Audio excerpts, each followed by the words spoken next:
सर्वज्ञ श्री चक्रधर भगवान की जय। नेमं बोधर संभूतं कानवा अनंतनायका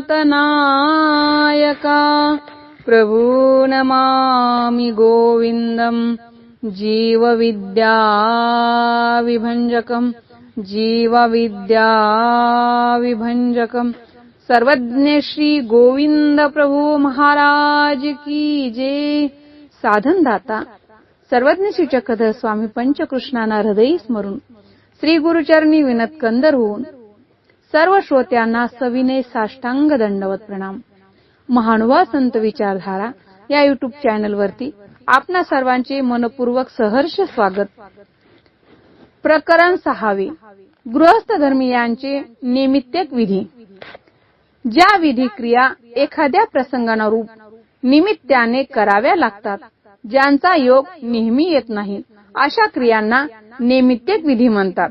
त्या पुढील प्रमाणे: नंबर 1 स्थान भेटी, नंबर 2 भिक्षुक भेटी, नंबर 3 वासनिक भेटी, नंबर 4 संग सांगात, नंबर 5 अन्नदान, नंबर 6 सेवा शुश्रूषा। तर स्थान वंदन म्हणजे काय? स्थान म्हणजे जेथे परब्रह्म परमेश्वर अवताराचा संबंध झालेला असतो, त्या ठिकाणी प्रसन्न मनोधर्माने अवसर निरोपण अथवा लीळा केलेल्या असतात, त्या ठिकाणांना स्थान असे म्हणतात। स्थानाचे प्रकार: आसन स्थान, परब्रह्म परमेश्वर अवतार यांनी थोडा वेळ विसावा घेतलेला असेल अशा स्थानाला आसन स्थान असे म्हणतात। वस्ती स्थान, ज्या ठिकाणी परमेश्वर अवतार 1 दिवस थांबलेले असतात, अशा ठिकाणास वस्ती स्थान असे म्हणतात। कुडी स्थान, कुडी स्थान म्हणजे ज्या स्थानावर परब्रह्म परमेश्वर अवतार 2 दिवस थांबलेले असतात, त्या स्थानास कुडी स्थान असे म्हणतात। अवस्थान, ज्या ठिकाणी परब्रह्म परमेश्वर अवताराचे 3 दिवस वास्तव्य झालेले असते, त्या स्थानास अवस्थान असे म्हणतात। महास्थान, ज्या ठिकाणी परब्रह्म परमेश्वर अवताराचे 3 दिवसापेक्षा अधिक दिवस वास्तव्य झालेले असते, अशा स्थानास महास्थान असे म्हणतात। उदाहरणार्थ माहूर, पांचाळेश्वर, फलटण, डोमेग्राम, पैठण, रिद्धपूर, सालबर्डी, कनाशी, भडगाव इत्यादी। स्थान वंदनाचे महत्व: इच्छा आकांक्षा नवस पूर्ण होतात। दुसरी गोष्ट, जीवाचे मलिनत्व व जडपणा दूर होतो। 3 नंबर, स्थानापासून वेद म्हणजे परमेश्वराची आवडी निर्माण होते।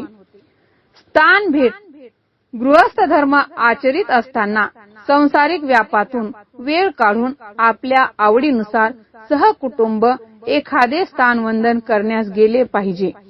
स्थान वंदनाला जाण्यासाठी पुढील बाबती लक्षात ठेवणे आवश्यक आहेत। स्थानावर जाण्यापूर्वी आपणास ज्या ठिकाणी जायचे आहे त्याचा मार्ग व संपूर्ण माहिती नकाशामधून अथवा माहिती असलेल्यांकडून मार्गदर्शन करून घ्यावे। घरात निघताना पूर्ण नियोजन करून म्हणजे मुक्कामाचे साहित्य, विडा, उपहार, पूजेचे साहित्य इत्यादी गोष्टीची पूर्ण तयारीनिशी निघावे। स्थानावर पोहोचल्यावर हातपाय स्वच्छ धुवून स्थान वंदन करावे। स्थान वंदन करताना तिथली लीळा आठवावी व इतरांना सांगावी। माहिती नसल्यास तिथल्या भिक्षुक पुजारी यांना विचारावी। स्थानावर त्या काळी भक्तांना परमेश्वरांकडून जो लाभ झालेला आहे तो आठवून आपण तसाच लाभ झाला पाहिजे किंवा तसा लाभ का झाला नाही याचे दुःख करावे। स्थानाची सेवा करावी, लीळा आठवावी, गाठी करावी। नियोजनानुसार उटी, उपहार, पूजा, आरती, वस्त्रदान इत्यादी क्रिया पूर्ण कराव्या। दंडवत घालावे। स्थानावर अधिक काळ थांबावे असे किंवा मुक्काम करायचा असेल तर आश्रमातील भिक्षुकांना कमीत कमी त्रास होईल असे पहावे। आश्रमातील भिक्षुकांकडून सेवा करून घेऊ नये। आपणच मार्गाची सेवा करावी। यथाशक्ती अन्नदान करावे।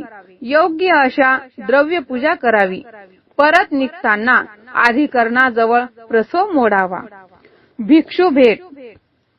गृहस्थ धर्म आचरित असताना कधी काळी विधी नित्यनेमाने भिक्षू संत अधिकरण येत असतात. ती आपल्यासाठी एक अपूर्व संधी असते. कारण म्हटले आहे की साधू संत येती घरा तोची दिवाळी दसरा. भिक्षुक म्हणजे चतुर्विध साधनातील तिसरा खांब असतो, जो परमेश्वराने सांगितलेला आचार धर्म पाळतो. परमेश्वराची कृपा लाभावी व परमेश्वर प्राप्ती व्हावी म्हणून परमेश्वरासाठी सर्वस्व त्याग करून आपण परमेश्वराचा सोयरा असतो. म्हणून भिक्षू हा गृहस्थ धर्मीयांसाठी भजनीय व पूजनीय असतो. म्हणून कधी काळी आपल्याकडे भिक्षू साधू संत यांचे आगमन झाले तर भिक्षुकांना समोरे जाऊन दंडवत प्रणाम करावा, श्रम परिहार करावा, पाय धुवावे, सुपारी नारळ देऊन दर्शन भेट घ्यावी, क्षेम वार्ता विचारावी, जलपान भजन पूजन व यथाशक्ती द्रव्यदान करावे, शंका समाधान धर्मवार्ता करावी. हा सर्व अतिथी सत्कार ईश्वरार्पण बुद्धीने करावा. पण भिक्षुकावर ईश्वर बुद्धी अजिबात ठेवू नये. सर्व भिक्षुकांवर समान बुद्धी ठेवावी. मोल करी तलवार की पडन रहने दो म्यान म्हणजे भिक्षुकाच्या राहणीमानाकडे न पाहता ज्ञानाकडे पाहावे. भिक्षुकाचे पूजन म्हणजे त्यांच्या ठिकाणी असलेल्या ज्ञानाचे पूजन असते. नम्रतापूर्वक भोजनाचे विचारावे किंवा आग्रह धरावा. होकार मिळाल्यावर लगेच भोजनाचे 5 दंडवते घालावी. पथ्य पाणी विचारून आवडीचा स्वयंपाक करावा. शारीरिक सेवेची संधी मिळाल्यास सेवा करावी. शेवटी प्रसन्नता प्राप्त करून आशीर्वाद घ्यावा. काही लक्षात घ्यावयाच्या बाबी. अंधश्रद्धेने किंवा धर्म व्यतिरिक्त ममतेने पूजन करू नये. ज्ञान भक्ती व वैराग्याच्या संदर्भात भिक्षू पारखता आला तर पारखावा व त्याप्रमाणे क्रिया करावी. परंतु आपणास पटले नाही तर कोणत्याही भिक्षुकाची अवहेलना अथवा टिंगल टवाळकी अजिबात करू नये. एक ईश्वरीचा म्हणून त्याचा योग्य आदरच करावा. कारण मार्गीचा मुंजा कसा म्हणून मी लहान, त्याचा अभिमान देवराया. भिक्षुकाशी परमप्रीती करावी, पण परमप्रीतीचे स्नेहात रूपांतर करू नये. भिक्षुकाजवळ आपल्या सांसारिक समस्याची चर्चा करू नये व त्यांच्या वैयक्तिक बाबीकडेही लक्ष देऊ नये. एका भिक्षुकाजवळ दुसऱ्या भिक्षुकाची कुचेष्टा करू नये. स्वैराचार प्रोत्साहन देऊ नये. नीतिशास्त्रानुसार प्रस्थापित धर्म आचरणाचे कोणी उल्लंघन करीत असल्यास त्यास समजून देण्यास किंवा विरोध करण्यास हरकत नाही. पण ज्ञान मात्र त्यांच्याकडूनच काढावे. कारण एकू हस्तीचा गजस्कंदी जाय, कनकंदडी विजयमान परी परमेश्वर तो त्यालाच विचारावा. त्यामुळे परमेश्वराचे ज्ञान त्याच्याकडूनच हळूहळू विचारायला पाहिजे. भिक्षू अधिकरण याचा भोजन क्रियाविधी. अन्नदान ही श्रेष्ठ क्रिया. त्यातल्या त्यात सत्पात्री साधू संतास भोजन म्हणजे अतिउत्तम. शिवाय विधीपूर्वक अन्नदान केले तर दुधात साखर करिता गृहस्थाश्रमात अशी संधी कुणीही सोडू नये. त्याचा विधी पुढील प्रमाणे. भिक्षुकास अधिकरणास भोजनाचे 5 दंडवते घालावे. त्यांच्या खाण्याचे पथ्यपाणी व आवडी निवडी विचारून स्वयंपाक करावा. स्वयंपाकानंतर त्यांच्या करवी देवास नैवेद्य उपहार दाखवावा. पाट मांडून आसनस्थ करावे. ताटासाठीचेही पाट ठेवावे. ताटाभोवती शक्य असल्यास रांगोळी काढावी. गंध अक्षदा पुष्पमाळा इतर साहित्याने पूजा करावी. पूर्ण पदार्थ वाढून ताट ठेवावे व निर्हेतुक अन्नदान व द्रव्यदान श्रीकृष्णार्पण किंवा श्रीचक्रधरार्पण असे म्हणून हातावर संकल्प सोडावा. संकल्प सोडताना आपल्या उजव्या हातात पाण्याचा ग्लास धरावा व डावा हात त्यांच्या हाताखाली धरावा. 5 दंडवते घालून प्रार्थना करावी. अन्नदान स्वीकारण्याची धूप आरती उदबत्ती ओवाळावी. प्रसन्नतेने निर्हेतुक आग्रहाने भोजन विधी पूर्ण करावा. प्रकृतीनुसार भोजनाचा आग्रह करावा. दंडवत घालताना पुढील प्रमाणे मनपूर्वक प्रार्थना करावी. तुम्ही ईश्वरीचे राजकुमार आहात. माझ्या क्रियेचा स्वीकार करा. श्री चक्रधर स्वामी करणार नाहीत, म्हणून स्वामींना माझी क्रिया स्वीकार घ्यायला सांगा. तुमच्या योग्य काहीच नाही, तरी मज गरीबाचे अन्न गोड करून घ्या. मी देवहीन व खंतीचा प्राणी आहे. स्वर्गातील अमृतादी पदार्थ आणून तुम्हाला जीव घालावे, रत्नांनी पूजा करावी अशी तुमची योग्यता आहे. पण माझा तसा द्रव्यभाव, श्रद्धा, प्रीती नाही. हे देवा, सर्वज्ञ श्री चक्रधर स्वामी, माझ्यावरची खंती परिहारून या क्रियेचा स्वीकार करावा. हे सकळही देवाचे. देव देते आपुले. तुमचेच तुम्हाला अर्पण करत आहे, माझे काहीच नाही असे नम्र भावे दुःखपूर्वक म्हणावे व 5 दंडवते घालावी. भिक्षू साधू संतांपासून होणारे लाभ. भिक्षू साधू संत यांच्या ठायी असलेल्या ज्ञानामुळे नामधारक, वेदवंत व साधनवंत यांचे अज्ञान व अन्यथा ज्ञान दूर होऊन यथार्थ ज्ञान प्राप्ती होते. साधू संत हे परमेश्वर ज्ञानाचे माध्यम आहे. कारण असन्निधानी परमेश्वर साधू संत अधिकरण यांच्या मुखांतून ज्ञान प्रदान करत असतात. साधू संत अधिकरण यांच्या सेवेने गृहस्थ धर्मीयांची आध्यात्मिक प्रगती होत असते. अशक्त साधू संतांची सेवा केल्याने प्रेम प्राप्तीचा लाभ होतो. साधू संत हे परमेश्वर प्राप्तीचे मार्गदर्शक व दीपस्तंभ असतात. वासनिक भेट. ज्याला परमेश्वराची अत्यंत गोडी असते, जो परमेश्वराचे सतत चिंतन करत असतो, ज्याला चतुर्विध साधनाची आवडी असते व अनुसरणाची अत्यंत तळमळ असते, पण तो अनुसरलेला नसतो, काही विशिष्ट कारणास्तव नाम मात्र संसारात असतो, अशा गृहस्थ धर्मीय व्यक्तीस वासनिक म्हणतात. वासनिकाचे महत्व. आपण गृहस्थ धर्मात फक्त भिक्षुकांना महत्वाचे मानतो. वासनिकाला आपल्यासारखाच गृहस्थ धर्मी समजतो, पण वासनिक हा गृहस्थ धर्मी नसून तो एक कर्मयोगी असतो. म्हणून तो सर्वसामान्यापेक्षा श्रेष्ठ व भिक्षुक तुल्य असतो. वासनिक हा चतुर्विध साधनातील चौथा खांब असतो. कुण्या वासनिकाची पात्रता किती आहे हे आपल्याला माहित नसते. म्हणून वासनिकाशी वागताना पुढील गोष्टी लक्षात ठेवाव्या.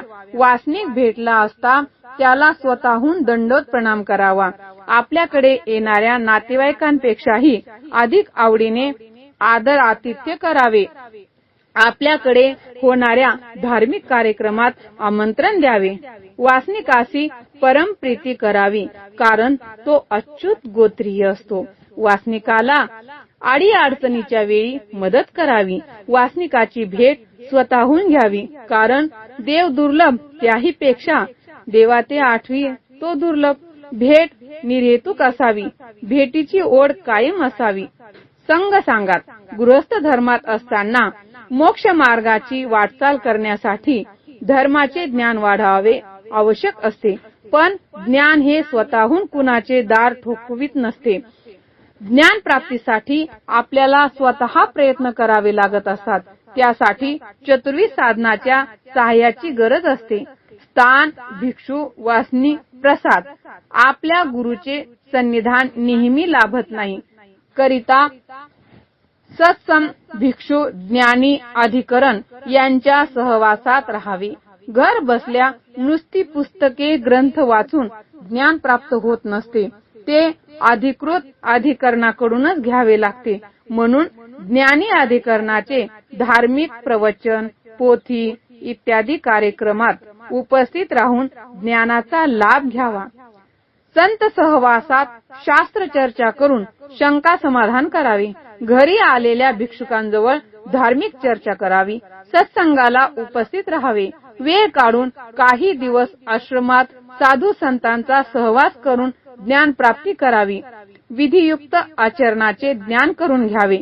रिकाम्या वेळी टीव्ही वगैरे पाहण्यात वेळ घालण्यापेक्षा धार्मिक पुस्तकांचे वाचन करावे. कारण ज्ञानामुळे मोक्ष व प्रेम प्राप्ती होते. ज्ञानाविना वैराग्य कामाचे नसते. तसेच ज्ञानाविना विधी करू नये. माहिती नसेल तर निसंकोच माहिती करून घ्यावी. अन्यथा केली क्रिया वाया जाते. केलेल्या क्रियेचा अभिमान व समाधान मानू नये. कारण परमेश्वर प्राप्ती हेच आपले समाधान. तोपर्यंत समाधानीच असावे. म्हणून गृहस्थ धर्मात जास्तीत जास्त